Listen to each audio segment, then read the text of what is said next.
When it comes to crime and violence, many of us think that the workplace is one of the safest places we can be. And most of the time, that's true. But just being at work doesn't make any of us immune to becoming a victim. Whether you work in an office, a factory, a retail store, a school, a restaurant, or a hospital, in fact, anywhere at all, you are still in a place which is part of the community. And it's a fact that increasing levels of crime and violence plague many of our communities, large and small.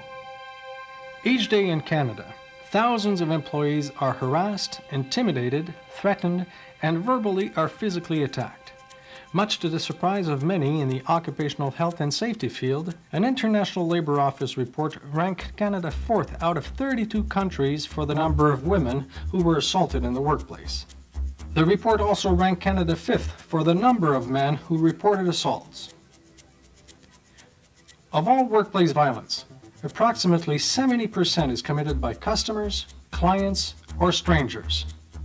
Those who work evenings or nights, work alone, handle money, and deal directly with the public share a higher risk of being attacked on the job. Many who work in this environment are aware of the risks and endeavor to take the necessary precautions. It's easy for us to point to a late-night convenience store or gas station robbery as an obvious example of crime and violence in the workplace. What may not be so obvious is that co-workers, bosses, and former employees cause about 30% of workplace violence. The message here? Don't assume it can never happen to you. A deadly shooting sent shockwaves through the heart of Canada's capital April the 6th. A man walked into an Ottawa bus garage with a rifle and started shooting. The man killed 4 people before turning the gun on himself. Some victims of violence in the workplace are targets, but others are simply in the wrong place at the wrong time.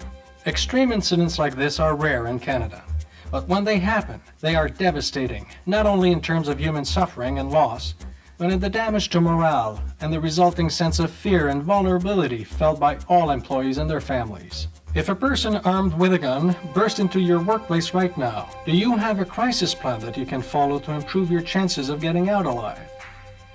From the outside, incidents like this seem to be from a world that could never possibly encroach on yours or mine. But extreme incidents of workplace violence do happen. It is a reality that could at some point in your life involve you. More common incidents of workplace violence are harassment, threats, shoving, serious pushing, and physical assault. It may involve people from inside your organization, or can occur when someone from the outside targets one or more employees. The emotionally troubled or disgruntled employee or former employee, the angry spouse who seeks out his victim in the workplace, those who commit hate crimes. These are just some of the potential attackers you need to recognize and guard against. Are serious incidents of workplace violence predictable? What are the warning signs? What should you do if you suspect someone is potentially violent? And is there anything practical you can do to minimize the risks? First, recognize that workplace violence is a problem. Don't ignore it. Even threats of violence, along with harassment and intimidation, create stress in the workplace, which can lead to a lowering of morale. Workers who feel vulnerable may be distracted from other important safety matters and unable to perform their duties to the best of their ability. Second, we have to define the causes of workplace violence.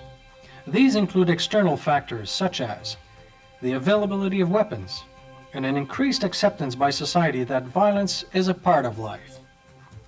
There are also personal factors, such as an individual's background and relationships. There are organizational factors, stress resulting from downsizing at virtually every organizational level, which means less people doing more work, and poor communication and supervision, resulting in a lack of attention and action that could reduce the causes of violent behavior. The warning signs are often there for weeks and months before someone explodes, as the media would put it, into violence. More often than not, the outburst is not really a surprise to that person's co-workers. The perpetrator may have a history of intimidating or violent behavior, drugs and alcohol, financial or legal problems, or troubled domestic relationship. All these can drive some people over the edge. Someone who harasses, threatens, or intimidates you, let alone attacks you physically, may have underlying emotional problems which should be taken seriously. If you are harassed or intimidated by someone in the workplace, immediately report the incident to your supervisor. Don't think that you are expected to deal with the problem alone. You do not have to tolerate that kind of behavior. Never retaliate.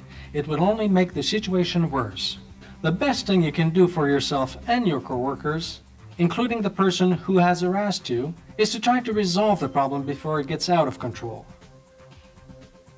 If you see any change in behavior, such as angry outbursts or complete withdrawal, even if the person hasn't made any outright threats, report it to management.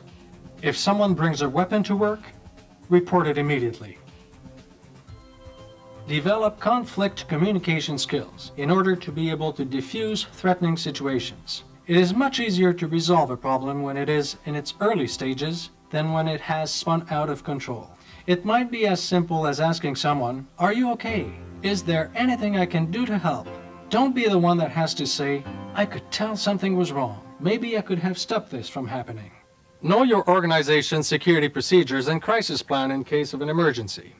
If you don't know your organization's crisis plan, consult your supervisor. Hello, this is Jenny. No.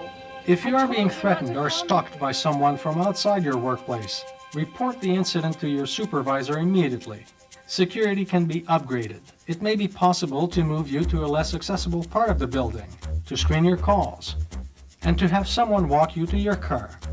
Your employer will cooperate with law enforcement authorities if they are involved. And if the day ever comes when someone armed with a lethal weapon enters your workplace with intent to do harm, don't be a hero. Don't try to confront that person. Don't try to negotiate. They may be under the influence of drugs, alcohol, or both, and by that point will be extremely unstable. This is not the time to try and reason with someone. Follow the crisis plan. Reduce the attacker's opportunities to kill or injure. When it comes to your own personal everyday security, use your common sense. If you know you will be working late at the office and will have to walk to your car in the dark, try to park in a well-lit section of the parking lot, close to your building. If you are working in an area that can be secured, lock it after regular working hours. Let your security people know you will be working late and what time you expect to be leaving. They can check on you, either during their rounds or by calling you from time to time.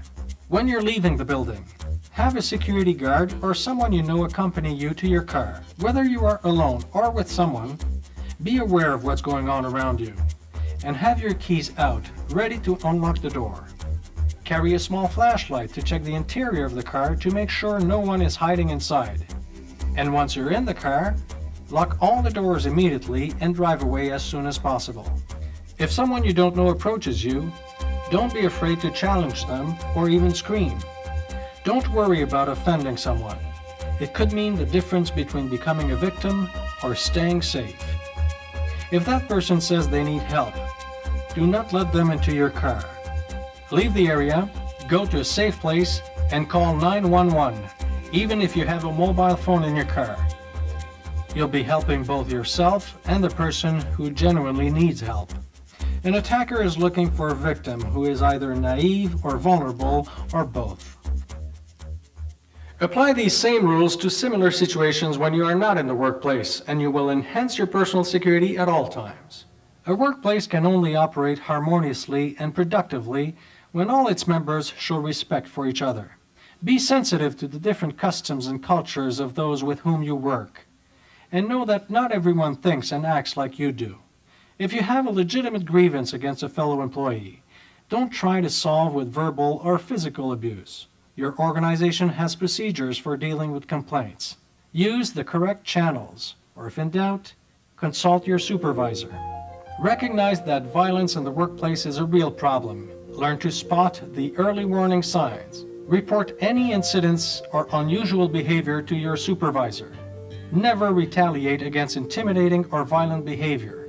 Develop conflict communication skills to diffuse threatening situations. Know your organization's crisis plan. Don't try to be a hero. And use your common sense. And if you have any concerns at all, don't hesitate to talk to your supervisor.